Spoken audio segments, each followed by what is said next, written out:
आउज़ बिल्लाहि मिनश शैतानिर रजीम बिस्मिल्लाहिर रहमानिर रहीम।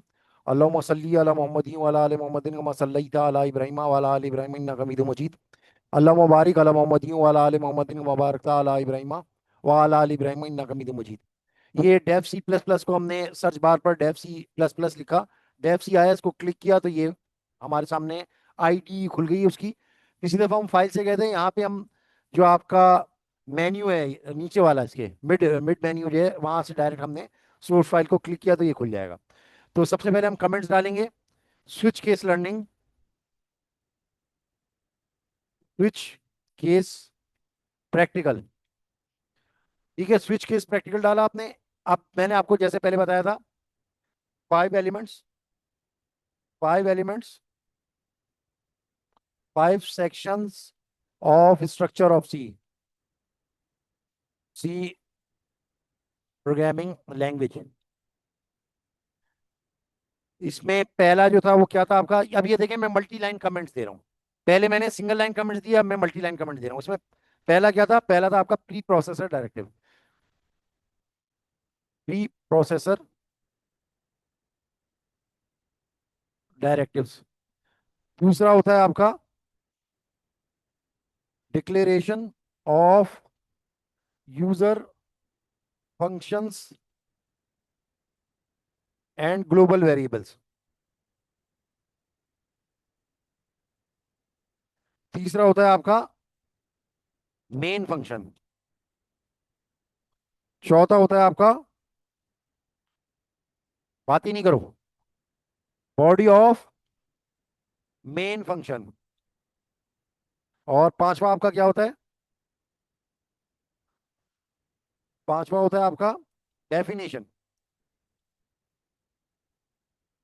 Of section 2 declared user function. तो इसमें जो असेंशियल है आपका, जो मैं पहले भी आपको बताया था, पार्ट सेक्शन 1, सेक्शन 3 और सेक्शन 4, ये इसका असेंशियल पार्ट होता है। ये असेंशियल पार्ट होता है। ये अगर आप सी के प्रोग्राम में न शामिल नहीं करेंगे तो आपका सी का प्रोग्राम कंपाइल नहीं होगा। अलबत्ता 2 और 5, 2 और ये जो 5 है, ये अगर आप ना भी डालें इस प्रोग्राम में तो कोई फर्क नहीं पड़ता। तो क्योंकि हमारा स्विच केस का प्रोग्राम है तो इसको हम देख लेते हैं। स्विच केस को प्रोग्राम को बनाने के लिए हम क्या करेंगे, सबसे पहले तो हम ये मल्टी लाइन कमेंट जो था, मल्टी लाइन कमेंट को समझ में नहीं आ रहा, बात ही किए चले रहे हो। मल्टी लाइन कमेंट को आपने यहाँ पे ऑफ कर दिया और उसके बाद फिर आपने क्या लिखा, pre processor directive include stdio.h। ये आपका पार्ट 1 है, ये है प्री प्रोसेसर डायरेक्टिव। ये आपका प्री प्रोसेसर डायरेक्टिव हो गया। उसके बाद पार्ट 2 आप इस्तेमाल नहीं कर रहे, आप डायरेक्ट इस्तेमाल करेंगे part 3 main function. Main function ये मैं कमेंट्स करता जा रहा हूँ, इंटीजर मेन वॉइड लिख दिया आपने। उसके बाद चौथी चीज, बॉडी ऑफ मेन फंक्शन। अब मैं लिख रहा हूँ बॉडी ऑफ मेन फंक्शन, इसको भी मैंने कमेंट कर दिया, अदरवाइज ये एरर देगा। ये बॉडी ऑफ मेन फंक्शन शुरू हो गई और यहाँ पे मैंने लिखा print f backslash n, escape sequences हो गया, backslash t, enter alphabet, alphabet of your choice और सवाली निशान, ताकि पता चले कि आप उससे कुछ पूछ रहे हैं। उसके बाद आपने लिख दिया गेट CHAR। अब क्योंकि गेट CHAR आप इस्तेमाल कर रहे हैं तो हो सकता है आपको कॉन IO.h की जरूरत पड़े, तो आप कॉन IO.h की फाइल भी इसमें ऐड कर लेंगे। कॉन IO.h की फाइल आपने ऐड की, और क्योंकि आप एक इनपुट लेंगे उसको कहीं आपको स्टोर करना भी जरूरी है, तो उसके लिए आप एक डाटा टाइप भी ले लेंगे, करेक्टर डाटा टाइप, और इसमें आप अल्फा का नाम दे देंगे या करेक्टर का नाम दे देंगे, करेक्टर, 4 करेक्टर का। अब जो भी आप वैल्यू देंगे वो करेक्टर में जाके सेव करवानी है आपने। तो ये जो आपने नाम लिखा होगा, ये जो आपने नाम लिखा है, यही नाम आप इसके इसमें ही सेव करेंगे इसको। तो इसके लिए आप क्या करेंगे, करेक्टर को कंट्रोल सी करके और कंट्रोल वी करेंगे और is equals to get C H R कर देंगे।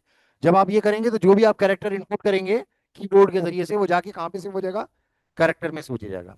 उसके बाद आप कर दें इसको switch case, switch character, switch character, और उसके बाद इसकी बॉडी बनेगी। अगर केस क्या हो, ए हो, या केस जो है बड़ा ए हो, तो ऐसी सूरत में क्या करें, प्रिंट एफ करें, यू हैव प्रेस्ड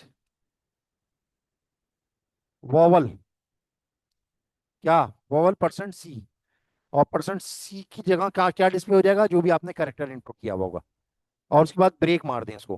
ब्रेक नहीं मारेंगे तो नीचे वाला केस भी इसके साथ ही एग्जीक्यूट हो जाएगा। ए, दूसरा होता है वॉवल आई, और इसको आप क्या करें, केस आई कैपिटल भी आपने कर दिया, और अगेन फिर आप क्या करें, यू हैव प्रेस्ड क्या वॉवल सी, परसेंट सी, परसेंट सी में वही वैल्यू आएगी जो आपने प्रेस की होगी। इसी तरीके से फिर आप कॉपी पेस्ट मार सकते हैं, वैसे टाइप करें तो ज्यादा बेहतर है। ए ई, अच्छा देखें ई को मैंने नीचे कर दिया, उससे कोई फर्क नहीं पड़ता, ई को मैंने नीचे कर दिया, ए ई आई ओ, और उसके बाद मैंने कर दिया we,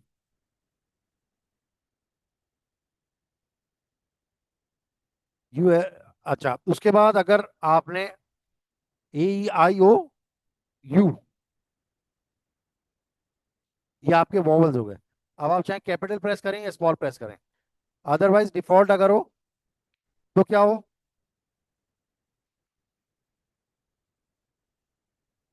you have press non vowel character percent C. अच्छा इसके बाद चाहे तो आप ब्रेक लगाएं या ना लगाएं, फर्क नहीं पड़ेगा, क्योंकि ये आखिरी स्टेटमेंट है, इसके नीचे कोई है ही नहीं, तो ऑटोमेटिकली ब्रेक हो जाएगा। लेकिन अगर आप ये डिफॉल्ट जो है यहां से उठा के यहां पे लिख दें तो ये आप लिख सकते हैं, लेकिन उसके लिए फिर ब्रेक लगाना मस्ट है, क्योंकि डिफॉल्ट अगर कोई भी वैल्यू होगी तो ये पहला वाला केस ए बी इसके साथ एग्जीक्यूट कर देगा अगर ब्रेक मौजूद नहीं होगा। लेकिन हमने ऐसा नहीं करना, डिफॉल्ट को डिफॉल्ट की जगह पे रखना चाहिए। अगर इनमें से कोई वैल्यू ना हो तो फिर आप डिफॉल्ट वैल्यू यहाँ पे दे देंगे, और उसके बाद यहाँ से आप रिटर्न करवा दें, रिटर्न जीरो करवा दें। रिटर्न क्यों करवा रहे हैं, क्योंकि आपने यहाँ पे इंटीजर लिखा हुआ है, अगर ये इंटीजर आपने ना लिखा हुआ होता तो फिर आप ये रिटर्न नहीं करवाते। तो ये आपने रिटर्न जीरो करवा दिया। अब हम इसको चला लेते हैं, देखिए इसमें कोई एरर तो नहीं है। अस्सलाम वालेकुम। कंपाइल एंड रन किया आपने, और इसको सेव किया आपने वॉवल स्विच केस के नाम से, एस स्विच जीरो के नाम से, डॉट सी के नाम से हमने इसको सेव कर दिया। अब हमने कोई कैरेक्टर डालना है, मिसाल के तौर पे क्या कैरेक्टर डाला हमने, ए बी सी डी से लेके ए डाला, ए कैपिटल डाल दिया, तो ये देखें ये लिखा हुआ आ गया यू हैव प्रेस्ड वॉवल ए। अब इसको हम नॉन वॉवल से भी चेक करते हैं, कोई नॉन वॉवल कैरेक्टर बताएं। डी, देखें डी लिखा, तो ये देखें लिखा हुआ आ रहा है नॉन वॉवल कैरेक्टर डी। इसी तरीके से हम अब स्मॉल अल्फाबेट्स को भी चेक करके देख लेते हैं। स्मॉल अल्फाबेट्स में हम डाल देते हैं कौन सा कैरेक्टर, वॉवल का आई डाल दिया मैंने, ये स्मॉल आई, तो ये देखें क्या लिखा हुआ आया, यू हैव प्रेस्ड वॉवल आई। और इसी तरीके से नॉन वॉवल कैरेक्टर भी स्मॉल में हम चेक करके देख लेते हैं। नॉन वॉवल कैरेक्टर हमने दे दिया जैसे कि स्मॉल में के, तो ये देखें ये लिखा हुआ आ गया, you have pressed non vowel character के। तो ये आपका एक प्रोग्राम था जिसमें हमने स्विच केस को समझा। स्विच केस में हमेशा इक्वेलिटी चेक होती है, यानी इसमें ग्रेटर देन लेस देन जो है वो नहीं चेक होता, नॉट इक्वल टू चेक नहीं होता, हमेशा इक्वेलिटी चेक होगी। आप केस देते हैं, केस देने के बाद जो है वो आप क्या करेंगे, मुख्तलिफ केसेस जो जो भी पॉसिबिलिटीज होंगी वो आप देते चले जाएंगे। अगर आप यहाँ पर ब्रेक नहीं लगाएंगे तो जिस तरीके से इस केस के साथ ये केस जो है ऑटोमेटिकली एग्जीक्यूट हो गया, नीचे वाले भी एग्जीक्यूट होते चले जाएंगे। तो ब्रेक जो है वो बेसिकली उसको उसकी फंक्शनैलिटी से बाहर निकालने के लिए इस्तेमाल होता है। लिहाजा हर केस के साथ आपको ब्रेक देना जरूरी है जो उससे सिमिलर के तौर पे इस्तेमाल ना हो रहा हो। अब क्योंकि इसमें दोनों ही ये थे, लिहाजा हमने यहाँ पे ब्रेक बीच इस ए के बाद ब्रेक नहीं लगाया, क्योंकि ये दोनों सिमिलर थे। इसी तरीके से ये भी दोनों हमारे केस में सिमिलर थे, आई और आई, तो इसमें भी हमने दोनों को मिलाकर फंक्शनैलिटी को सेम कर दिया और उसके बाद ब्रेक लगाया। तो ब्रेक जो है वो बेसिकली आपको इस ब्रैकेट तक ले आता है, और ब्रैकेट के बाद फिर आपको रिटर्न मिल जाएगा। तो ब्रेक बेसिकली लगाना इस वजह से जरूरी है। और अगर सिमिलर केसेस हो तो फिर आप ब्रेक ना भी लगाएं तो आप कर सकते हैं। इसके अलावा फिर आपने ये भी देख लिया, मैंने सीक्वेंस चेंज कर दी इसकी। ए ई आई ओ यू होता है, मैंने लिखा हुआ है ए आई ई ओ यू किया हुआ है। तो ये अगर हम इसको यहाँ पे भी लिख लें तो उससे कोई फर्क नहीं पड़ता। डिफॉल्ट को ऊपर कर दें तो उससे भी कोई फर्क नहीं पड़ता। ये भी मैं आपको दिखा देता हूँ। डिफॉल्ट को हमने यहाँ पे ऊपर कर दिया तो इससे भी कोई फर्क नहीं पड़ेगा। और इसको हम यहाँ से एग्जीक्यूट करते हैं, कंपाइल एंड रन किया, और मैंने सबसे आखिरी वैल्यू यू दी है, तो देखें यू आ गया। डिफॉल्ट से ऊपर देने से कोई फर्क नहीं पड़ता। अब मैं आपको एक डिफॉल्ट वैल्यू भी देके दिखाता हूँ, डिफॉल्ट वैल्यू भी देके दिखाता हूँ। और default value compile and run किया, और इस दफा मैं टू दे देता हूँ। तो ये देखें non vowel, you have pressed a non vowel character too, और ये हमारा अभी जो डिफॉल्ट है ये मैंने ऊपर दिया हुआ है। तो डिफॉल्ट ऊपर दे नीचे दे से कोई फर्क नहीं पड़ता। ये इसकी फंक्शनैलिटी थी। आप स्विच में हमेशा इक्वलिटी चेक करेंगे, करेक्टर या इंटीजर वैल्यू चेक करेंगे। आप इसके अंदर float value, double value check नहीं कर सकते। इसके अलावा greater than, less than, non equal, not equal to, ये चीजें भी इसके अंदर चेक नहीं कर सकते। आप इसके अंदर नॉट इक्वल टू की बात कर रहा हूँ, इक्वलिटी इसके अंदर चेक होगी। और जो केस होगा वो आप केसेस की फॉर्मेशन जो है वो नीचे लिख देंगे। या आप तमाम ABCD भी लिख सकते थे, 10 कई केसेस भी लिख सकते थे, हंड्रेड्स में भी लिख सकते थे, ये आप सारे कर सकते थे। जी हाँ, जितना लिखा है इसी का ही बताएगा। तो मेरे ख्याल से आई होप कि आपको समझ में आ गया होगा। तो इसको हम रिकॉर्डिंग को फिलहाल स्टॉप कर लेते हैं, और उसके बाद फिर देखते हैं कि आगे क्या करना है। आपके जो सवालात हों वो आप मुझसे कर लें।